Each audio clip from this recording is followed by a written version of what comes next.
Hello बच्चों, आज की वीडियो में हम करेंगे क्वेश्चंस आंसर। हमारा चैप्टर ख़त्म हो गया था और इसमें हमने वर्कशीट की थी। तो हम कर रहे थे skeleton and muscular system chapter, और इसमें हमने सी पार्ट तक की वर्कशीट हमने अपनी एक्सरसाइज या जो प्रैक्टिस है इसको सी पार्ट तक कर लिया था। इस वीडियो में हम करेंगे डी और ई पार्ट, शॉर्ट और लॉन्ग क्वेश्चन करेंगे। ठीक है, देखो ये शॉर्ट और लॉन्ग क्वेश्चन ये मैंने नोट्स बना रखे हैं, उसमें से करते हैं। ये रहे। अब इन्होंने कहा है कि पहले क्वेश्चन में पूछा how is the skeleton useful. Skeleton useful कैसे होती है। ठीक है, तो ये टू टाइप से मतलब दो वे से हमारे लिए यूज़फुल है। शॉर्ट आंसर है तो हम शॉर्ट में ही करेंगे। ये हमारे स्ट्रक्चर जो बॉडी है उसके स्ट्रक्चर को सपोर्ट करती है। सेकंड में कहा है कि ये हमारी बॉडी को शेप देती है, मूवमेंट करने की अलाउंस देती है, यानी अलाउ करती है हमारे बॉडी को मूवमेंट करने में, और ब्लड सेल बनाती है। तो ये दो तीन इसके वर्क लिख देने हैं। ओके, सेकंड क्वेश्चन क्या कहा है, what do you know about the following. ये जो फॉलोइंग मतलब ये पार्ट दिए हुए हैं और इनके बारे में हमें बताना है। ठीक है, तो यहाँ पे write two sentence on each, और हर एक किसी के हमने दो दो सेंटेंस लिखने हैं। पहले पार्ट में इसने स्कल के बारे में पूछा है, तो स्कल के लिए दो सेंटेंस लिखने हैं। तो ये क्या होती है, हार्ड बोनी स्ट्रक्चर होता है जो कि हमारे बोन को प्रोटेक्ट करता है। और सेकंड है कि ये it is made of 22 bones. Second part में स्पाइन के बारे में कहा है, तो स्पाइन जो होती है वो उसको हम बैक बोन भी बोल सकते हैं। ये सपोर्ट करती है हमारी बॉडी को और प्रोटेक्ट करती है हमारी स्पाइनल कॉर्ड को। और जो स्कल है वो अटैच रहती है हमारी बैक बोन से, और ये मेड यानी 33 स्मॉल बोन से मिलकर बनी होती है। जॉइंट क्या है, joint it is a point where two और मोर बोन्स मीट, जहाँ पे दो या दो से ज़्यादा बोन्स जहाँ मीट करती हैं उसको जॉइंट बोलते हैं। Bones are held at the joint together by a strong tissue. दोनों जॉइंट एक टिश्यू की वजह से स्ट्रॉन्गली कनेक्ट होते हैं और उसको बोलते हैं हम लिगामेंट। ठीक है, थर्ड क्वेश्चन पूछा है कि टेंडोन्स क्या होती है, what are tendons. Tissue for connecting bones to muscle, वे टिश्यू जो हमारे बोन और मसल को कनेक्ट करते हैं उसको बोलते हैं हम टेंडोन्स। Which type of joint make the movement of the head possible, हमारा हेड की मूवमेंट किस जॉइंट की वजह से पॉसिबल होती है, तो उसका नाम होता है पाइवोट जोन या पिवोट जोन भी बोलते हैं। ओके, फिफ्थ क्वेश्चन है व्हाट आर लिम्ब, लिम्स क्या होते हैं। तो हमारी बॉडी में दो पेयर होते हैं लिम्स के, एक बोलते हैं फोर लिम्ब यानी आर्म्स, दोनों आर्म्स में, एक होता है हिंड लिम्स यानी लेग्स में। 6 क्वेश्चन है हमारे शॉर्ट में, लास्ट क्वेश्चन है ये, 6 क्वेश्चन है उसके अंदर। उसमें कहा है कि व्हाट इज अ हिंग जॉइंट, हिंग जॉइंट क्या होता है उसका एक एग्जाम्पल दो। दिस जॉइंट इज लाइक अ हिंग इन अ डोर, जैसे हमारी डोर में एक हिंग होता है यानी कुंडी सी टाइप होती है जिससे वो डोर इधर उधर ऐसे हिलता है, तो ये यहाँ पे बीच में ये हिंग होता है, वही इसको इधर उधर कनेक्ट करके रखता है। ठीक है, तो ये अलाउ करता है बैक और फोर्थ मूवमेंट को, आगे जाने को और पीछे आने को। जैसे डोर इधर आगे इधर पीछे आ गया वापस, तो इस मूवमेंट के लिए अलाउ करता है ये हिंग जॉइंट। और हमारी बॉडी में ये कहाँ पे होता है, एल्बो में होता है, नी में होता है। ठीक है, एक ही एग्जाम्पल देना था तो इन दो में से कोई एक एग्जाम्पल कर लेना। लॉन्ग क्वेश्चन आंसर में देखते हैं हम क्या पूछा है। पहला क्वेश्चन पूछा है कि what is the different kind of movable joint in your body, body के अंदर कौन से मूवेबल जॉइंट्स हैं। तो यहाँ पे 2 टाइप के जॉइंट हमने पढ़ा था हमारे चैप्टर में, कौन सा था, एक तो था बॉल एंड सॉकेट जॉइंट और सेकंड था हिंग joint. Ball and socket joint में क्या है, ये लॉन्ग क्वेश्चन है तो हमें इनकी एक्सप्लेनेशन भी देनी है। If this joint spheroid ball like, spherical होता है ऐसे बॉल टाइप गोल, तो ये स्फीरॉइड बॉल लाइक स्ट्रक्चर होता है इस जॉइंट का। जिसके अंदर one bone fit into the cup like socket. एक कप लाइक सॉकेट था, ऐसे कप लाइक सॉकेट होता है यू टाइप का, उसके अंदर ये बॉल ऐसे फिट हो जाती है। ठीक है, तो ये अलाउ क्या करती है, हमें मैक्सिमम मूवमेंट अलाउ करती है। मैक्सिमम मूवमेंट हो सके उसके लिए बॉल और सॉकेट जॉइंट बेस्ट एग्जांपल है। जैसे हमारी बॉडी में शोल्डर है, हमारा शोल्डर बहुत अप्रोक्सीमेट 180 के तो नहीं, लेकिन अप्रोक्सीमेट घूम जाता है वो लगभग 150-160 के करीब। और एक होता है हमारा हिप जॉइंट, उसमें भी ये बॉल और सॉकेट जॉइंट होते हैं। अब हम बात करते हैं हिंग जॉइंट की। हिंग जॉइंट क्या होता है, दिस जॉइंट इज लाइक अ हिंग इन ए डोर। एक डोर में हिंग के तरह काम करता है ये हमें अलाउ करता है कि बैक और फोर्थ मूवमेंट कर सके, जैसे कि एल्बो हुआ, नी हुई, फिंगर हुई, टोज हुए। ठीक है, नेक्स्ट क्वेश्चन है what is the difference between ligament and tendon.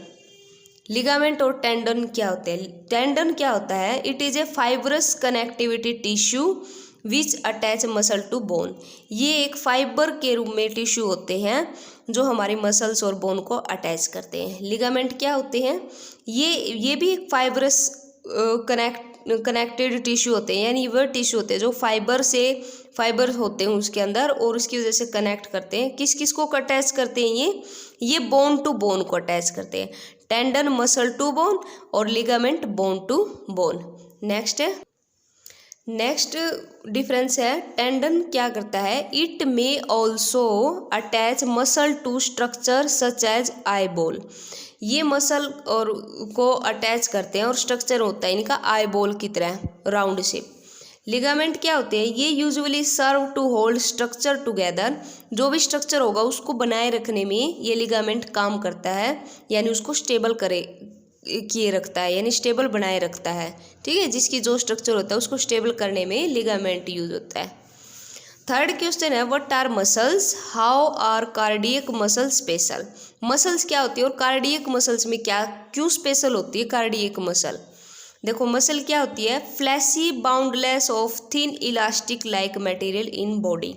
हमारी बॉडी में एक प्लास्टिक की तरह एक मटेरियल होता है, ठीक है, थिन होता है वो, उसको हम मसल्स बोलते हैं। ठीक है, बंडल्स होते हैं ऐसे, ये लंबी लंबी सी नलियाँ, मतलब उनका बहुत सारी नली बन के एक बंडल बन जाता है, जैसे कि माचिस की तिली होती है ढेर सारी, वैसे ही हमारी मसल्स होती हैं। ठीक है, cardiac muscle tissue work to keep heart pumping through involuntary movement. अब जो कार्डियक मसल्स होते हैं उसके टिश्यू क्या काम करते हैं, हमारे हार्ट को पंपिंग, यानी जैसे हमारा दिल कहते हैं कि धड़कता है, यानी पंप करता है, तो वो कार्डियक मसल्स की वजह से होते हैं। और इनको इनवॉलेंट्री मसल्स भी कहते हैं। क्यों, क्योंकि ये अपना हमारी बॉडी से कंट्रोल हम नहीं करते इनको कंट्रोल, ये अपने आप कंट्रोल करते हैं, यानी हार्ट को हम नहीं बीट करवाते, पंप नहीं करवाते, ये मसल्स खुद करती हैं। यानी ये इनवॉलेंट्री मसल्स क्या होती है, हमने पढ़ा था चैप्टर में, जो अपना काम खुद करती हैं। ठीक है, हम इस चैप्टर की 2-3 वर्कशीट कर चुके हैं हमारी पिछली वीडियो में। अगर किसी को वो वीडियो देखनी है तो उनका लिंक मैं सब्सक्रिप्शन में दे दूँगी, और ये जो हमारा नोट्स हैं इनका भी मैं PDF फॉर्मेट मेरे सब्सक्रिप्शन में डाल दूँगी, और वहाँ से आप देख लेना, डिस्क्रिप्शन बॉक्स में नीचे होगा ये लिंक। ठीक है, तो वहाँ पे हमने इनवॉलेंट्री मसल्स पढ़ा था जो अपने आप हमारी बॉडी को कंट्रोल करती हैं। वे मसल्स हम उनको कंट्रोल नहीं करते। तो ये, और इसकी एक और स्पेशल बात क्या है कि ये हमेशा जो ये मसल्स हैं ये बिना थके और बिना रुके अपना काम करती हैं। ठीक है, अब देखते हैं हम next question, difference between voluntary और इनवॉलेंट्री मसल्स। वॉलेंट्री और इनवॉलेंट्री मसल्स के बीच में डिफरेंस बताना है। Muscles that are under our control, जो हमारी कंट्रोल में होती हैं उनको बोलते हैं हम वॉलेंट्री मसल्स, और जो हमारे कंट्रोल में नहीं होती उनको इनवॉलेंट्री मसल्स। इस मसल्स में these muscles are found in, ये कहाँ पाई जाती हैं, आर्म्स होगी, लेग होगी, आई होगी, टंग होगी। तो इन चीज़ों को हम अपने कंट्रोल में रखते हैं, हमें कब चलना है, कब बोलना है, कब देखना है, या आंखें बंद करनी है, तो इसलिए ये मसल्स हमारे इस बॉडी के पार्ट में होती हैं। और क्या कहा, दे कैन इन क्या कर सकते हैं, देखो we can run, walk, bend etcetera by these muscles. इस मसल्स से हम क्या कर सकते हैं, रन कर सकते हैं, वॉक कर सकते हैं, बैंड हो सकते हैं। तो इसलिए ये वॉलेंट्री मसल्स हैं, क्योंकि ये काम हम खुद करते हैं, अपनी चॉइस के अकॉर्डिंग करते हैं। इनवॉलेंट्री मसल्स वे कहाँ पाई जाती हैं, ये स्टमक में पाई जाती है। स्टमक में कहाँ, जैसे कि डाइजेस्टिव सिस्टम है, या हमारी ब्लड को फ्लो करना है, या हमारे लंग्स को, या जो हमारे फेफड़े हैं उनको, उनमें, या ब्रेन के लिए, ऐसे एग्जाम्पल में इन सब पार्ट में इनवॉलेंट्री मसल्स होती है। क्यों, क्योंकि जो ये डाइजेस्टिव सिस्टम है, या ब्लड फ्लो करना है, ब्रेन का सिस्टम है, ये सब हम नहीं करते, ये हमारी मसल्स करती हैं, ये हमारे कंट्रोल में नहीं होते। ये जितने भी हैं ये इनवॉलेंट्री मसल्स हैं, क्योंकि ये अपना काम खुद करती हैं, ये मसल्स करती हैं। ब्रेन के अंदर का सारा काम, कब वो ब्रेन सोचता है, कब सोने को, मतलब कोई बॉडी मूवमेंट करती है, वो ब्रेन मैसेज देता है। तो ये सारे काम इनवॉलेंट्री मसल्स के होते हैं, हमारे नहीं होते। ठीक है, अब हम करते हैं नेक्स्ट क्वेश्चन। ये है इस चैप्टर का last question. Difference between muscles of heart and muscles of leg. Muscle, heart की मसल्स के बीच में और लेग की मसल्स के बीच में क्या डिफरेंस है। देखो, वैसे हार्ट और लेग में क्या डिफरेंस है, उतना ही डिफरेंस इनकी मसल्स में होता है। The muscles of heart are called cardiac muscle. Heart की मसल्स को कार्डियक मसल बोलेंगे, और लेग की मसल्स को हम स्केलेटन मसल्स बोलते हैं। ठीक है, ये हार्ट की जो मसल्स होती है वो इनवॉलेंट्री मसल्स होती हैं, यानी हमारे कंट्रोल में नहीं होती, बॉडी के कंट्रोल में होती हैं। और जो लेग की मसल्स होती हैं, यानी जो स्केलेटन मसल्स होती हैं, इनको वॉलेंट्री मसल कहते हैं, जो हमारे कंट्रोल में होती है। यानी लेग का, या जब कभी हमने सोच रहे भी चलेंगे, या फिर हम बैठना है, या हमें आगे करनी है अपनी लेग, या पीछे करना है, डांस करना है, जो भी ये मूवमेंट होती है हमारी बॉडी के अकॉर्डिंग होती है, हम अपनी विशेष के अकॉर्डिंग करते हैं, तो वो होती है वॉलेंट्री मसल्स। ठीक है, दीज जो मसल्स ऑफ हार्ट के बारे में करें कि these muscles are not in control of our body. हमारी बॉडी के कंट्रोल में नहीं होती, क्योंकि इनवॉलेंट्री हैं, हम पढ़ चुके हैं ये। और जो वॉलेंट्री मसल्स है, इसके बारे में कहा कि ये हमारे बॉडी के कंट्रोल में होती हैं। तो ये था बच्चों हमारा चैप्टर, और नेक्स्ट हम करेंगे वीडियो में नया चैप्टर स्टार्ट। इस वीडियो में हमने पूरा चैप्टर अच्छे से रीड किया है, उसकी सारी वर्कशीट की हैं, जो बीच में भी वर्कशीट थी, लास्ट में जो हमारा प्रैक्टिस क्वेश्चन थे वो भी हमने किए हैं। तो प्लीज़ अगर किसी को कुछ समझ में ना आया हो तो हमारे पिछली सारी वीडियो देखें, और वर्कशीट के लिए भी हमारी वीडियो देखें। और ये जो क्वेश्चंस आंसर हैं, ये मैंने वीडियो भी बना दी है, और इनका हम PDF फॉर्मेट भी डिस्क्रिप्शन बॉक्स में मैं डाल दूँगी, आप वहाँ से देख लीजिएगा। Okay, thank you.